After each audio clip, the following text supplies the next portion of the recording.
جیم Scott بول رہا ہوں، جیم اسکاٹ نے انتہائی تہکمانہ لہجے میں کہا۔ یس چیف، دوسری طرف سے کیپٹن جیکب نے مؤدبانہ لہجے میں جواب دیتے ہوئے کہا۔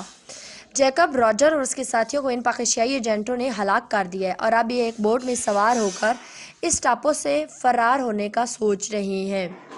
تم اندر سے انہیں چیک کرو اور جب ان کے بوٹ کھلے سمندر میں پہنچ جائے تو ان پر میزائل فائر کر کے بوٹ سمیت ان کا خاتمہ کر دو، جیم اسکاٹ نے کہا۔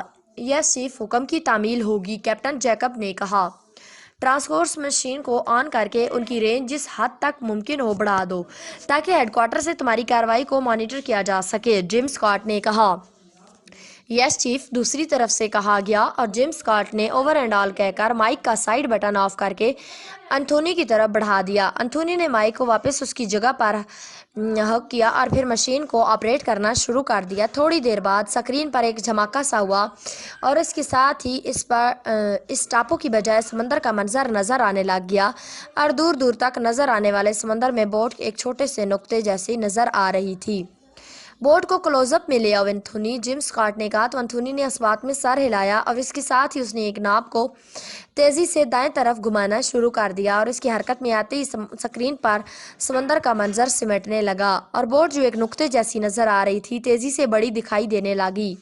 جب بوٹ اس قدر بڑی ہو گئی کہ اس میں موجود افراد کو پہچانا جا سکے تو انتھونی نے ہاتھ ہٹا لیا۔ اب بوٹ کے چاروں طرف سمندر ہی سمندر نظر آ رہا تھا اور بوٹ بھی واضح نظر آنے لگ گئی تھی۔ مختلف رنگوں کی شرٹوں سے تیار کردہ عجیب و غریب بادبان کی وجہ سے بوٹ خاصی تیز رفتاری سے آگے بڑھی چلی جا رہی تھی، لیکن چونکہ اسے سمندر کی تہہ میں موجود سب میرین میں نصب ایک مخصوص مشینری کے ذریعے یہاں ہیڈ کوارٹر کی مشینری سے لنک کیا گیا تھا، اس لیے بوٹ سکرین سے آؤٹ نہ ہو رہی تھی۔ عمران اور اس کے ساتھی اطمینان سے بوٹ میں بیٹھے باتیں کرنے میں مصروف تھے۔ اب یہ سمجھ رہے ہیں کہ بچ کر نکلے جا رہے ہیں، لیکن ابھی جب موت ان پر جپٹے گی تو پھر انہیں معلوم ہوگا کہ شی ڈاگ کیا حیثیت رکھتی ہے، جیم اسکاٹ نے طنزیہ لہجے میں بڑبڑاتے ہوئے کہا۔ انہیں تو اس کا خیال تک نہ ہوگا، انتھونی نے مسکراتے ہوئے کہا اور جیم اسکاٹ نے اس بات میں سر ہلا دیا۔ ان دونوں کی نظریں مسلسل سکرین پر جمی ہوئی تھی جہاں عمران اور اس کے ساتھیوں کی بوٹ بڑے اطمینان سے سمندر میں سفر کرتی ہوئی آگے بڑھی چلی جا رہی تھی۔ البتہ اب عمران کے ساتھی بوٹ میں بیٹھنے کی بجائے اس کے کناروں سے چمٹے ہوئے تھے اور ان کا انداز ایسا تھا جیسے وہ سمندر کی تہہ میں جھانکنے کی کوشش کر رہے ہوں۔ یہ کیا چیک کر رہے ہیں؟ جیم اسکاٹ نے کہا۔ چیف، میرا خیال ہے کہ عمران اور اس کے ساتھیوں کو بھی سب میرین کے بارے میں خطرہ ہے، اس لیے وہ بوٹ کے کناروں سے سمندر کے اندر جھانک کر اسے تلاش کرنے کی کوشش کر رہے ہیں، انتھونی نے کہا۔ احمق ہو گئے ہو، بھلا اس طرح سب میرین انہیں کیسے نظر آ سکتی ہے، اور نظر آ بھی جائے تو وہ اس کے خلاف کیا کر سکتی ہیں، جیم اسکاٹ نے کہا، اور انتھونی نے اس بات میں سر ہلا دیا۔ پھر چند لمحوں بعد یکلخت انہوں نے بوٹ کو فضا میں اوپر اٹھتے اور ٹکڑے ٹکڑے ہو کر واپس سمندر میں گرتے دیکھا تو وہ دونوں بے اختیار اچھل پڑے۔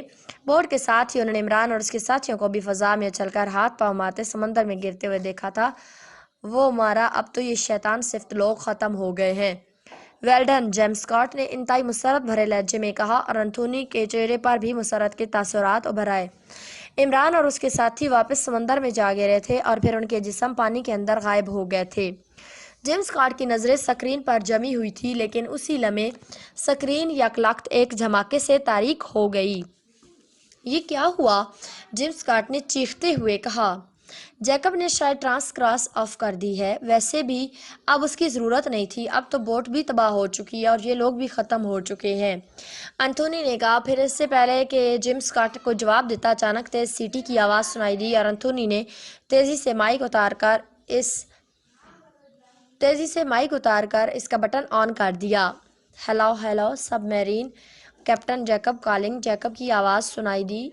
یس headquarter attending you, Anthony نے کہا۔ چیف سے بات کرائیں، جیکب نے کہا تو انتھونی نے مائک جیم اسکاٹ کی طرف بڑھا دیا۔ Yes chief attending you, Jim Scott نے کہا۔ چیف، آپ نے سکرین پر چیک کر لیا ہوگا، بوٹ کو ہٹ کر دیا گیا ہے اور بوٹ پر موجود لوگ بھی ختم ہو گئے ہیں، جیکب نے کہا۔ ہاں میں نے چیک کر لیا ہے، لیکن تم نے ٹرانسکراس کو اتنی جلدی آف کیوں کر دیا؟ جیم اسکاٹ نے قدرے غصیلے لہجے میں کہا۔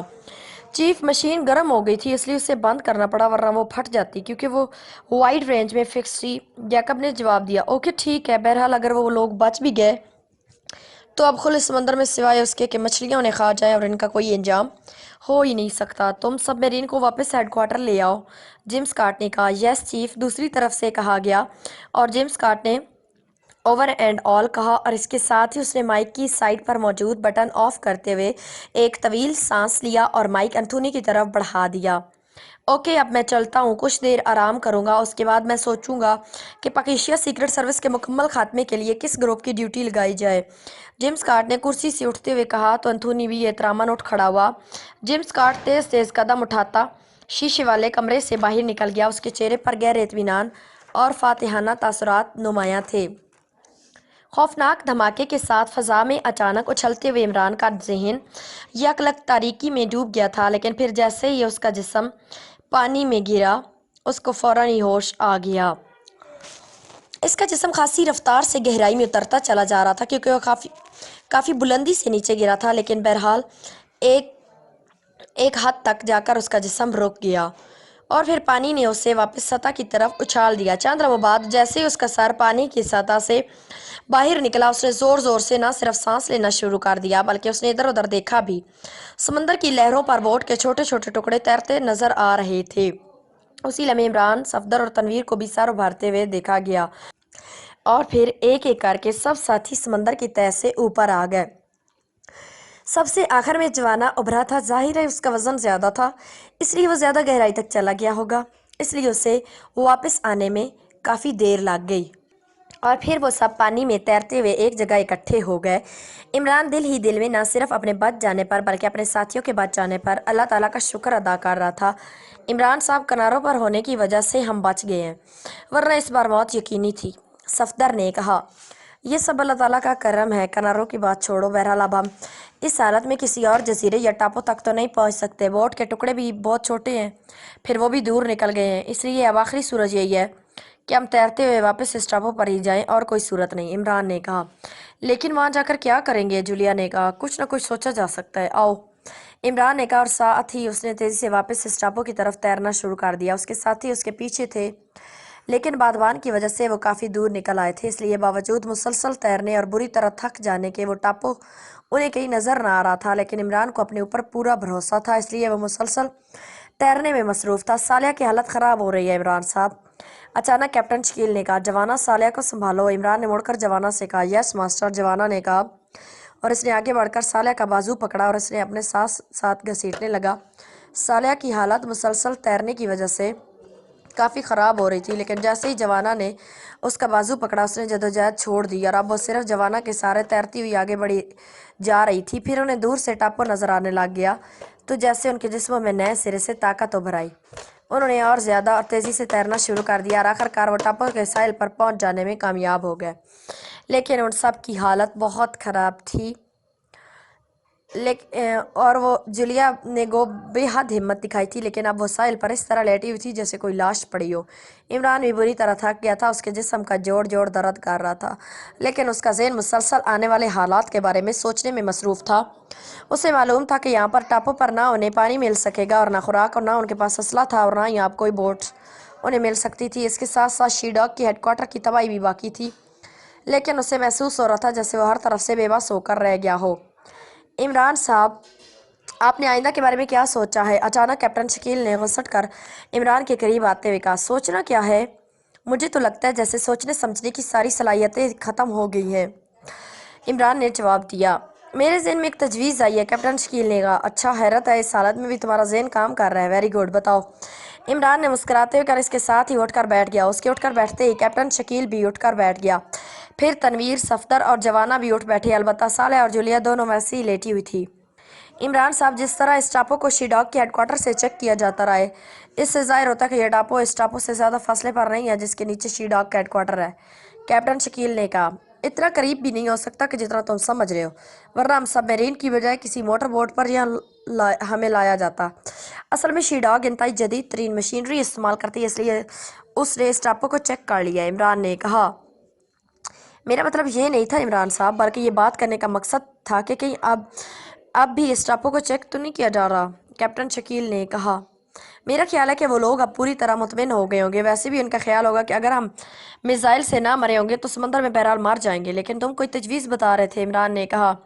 جی ہاں، تجویز یہ ہے کہ یہاں ایسے ٹوٹے ہوئے درخت اور ان کے تنے موجود ہیں جنہیں بیلوں کی مدد سے آپس میں باندھ کر ہم بہرحال یہاں سے نکل سکتے ہیں، بشرطی کہ ہم چیک نہ کیے جا رہے ہوں، ورنہ تو وہ ایک بار پھر میزائل سے ہمیں ہٹ کر دیں گے۔ کیپٹن شکیل نے کہا۔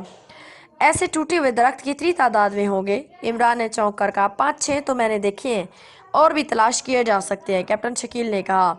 ویری گڈ، یہ تو تم نے خوشخبری سنا دی ہے، آؤ پھر جدوجہد شروع کر دیں۔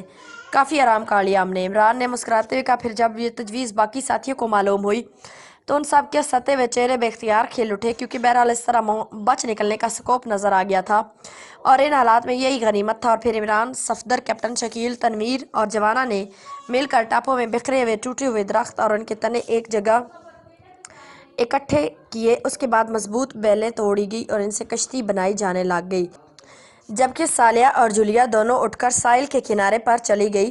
وہ شاید وہاں لیٹ کر آرام کرنا چاہتی تھی۔ Imran, Imran, steamer, steamer! اچانک جولیا کی چیختی ہوئی آواز سنائی دی تو وہ سب بے اختیار اچھل پڑے۔ پھر وہ سب دوڑے ہوئے اس طرف بڑھ گئے جہاں جولیا اور سالیہ موجود تھی۔ پھر انہوں نے دور سے ایک بڑے مالدار اسٹیمر کو گزرتے ہوئے دیکھا۔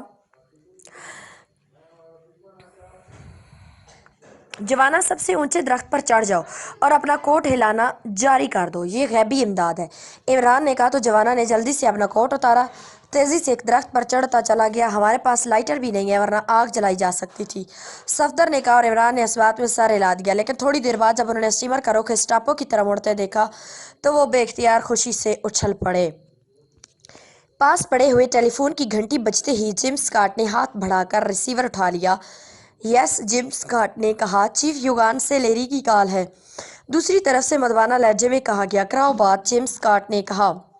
ہیلو چیف، میں لیری بول رہا ہوں یوگان سے۔ چند لمحوں بعد لیری، جو اب جیم اسکاٹ کی جگہ ایشیائی سیکشن کا سربراہ تھا، کی مؤدبانہ آواز سنائی دی۔ یس، کیا بات ہے، کیوں کال کیا؟ جیم اسکاٹ نے کہا۔ چیف، آپ نے بتایا تھا کہ پاکیشیائی ہلاک ہو چکی ہیں، کیا واقعی ایسا ہوا ہے؟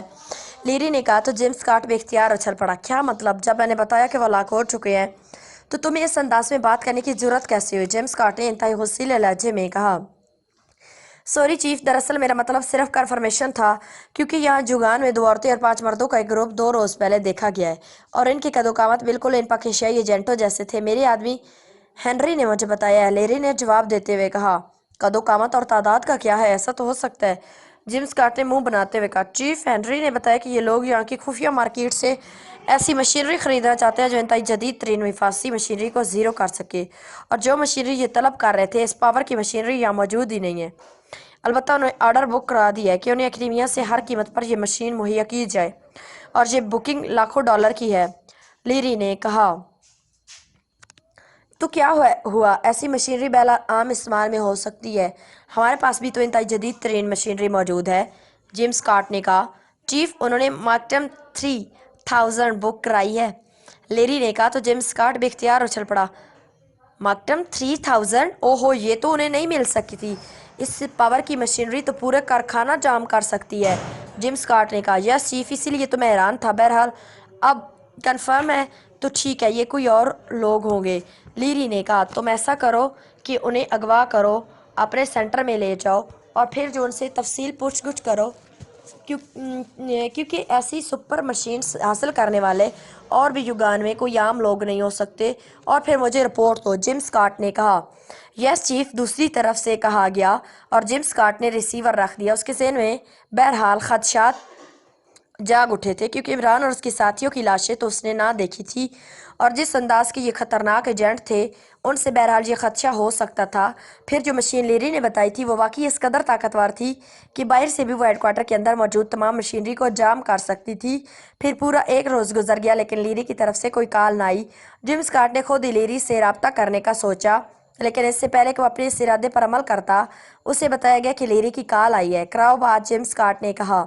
ہیلو چیف، میں لیری بول رہا ہوں، دوسری طرف سے لیری کی آواز سنائی دی۔ یس، کیا رپورٹ ہے ان مشکوک افراد کے بارے میں؟ تم نے کوئی رپورٹ نہیں دی، جیم اسکاٹ نے قدرے غصیلے لہجے میں کہا۔ چیف، یہ لوگ اچانک غائب ہو گئے تھے، اس لیے انہیں تلاش کیا جاتا رہا،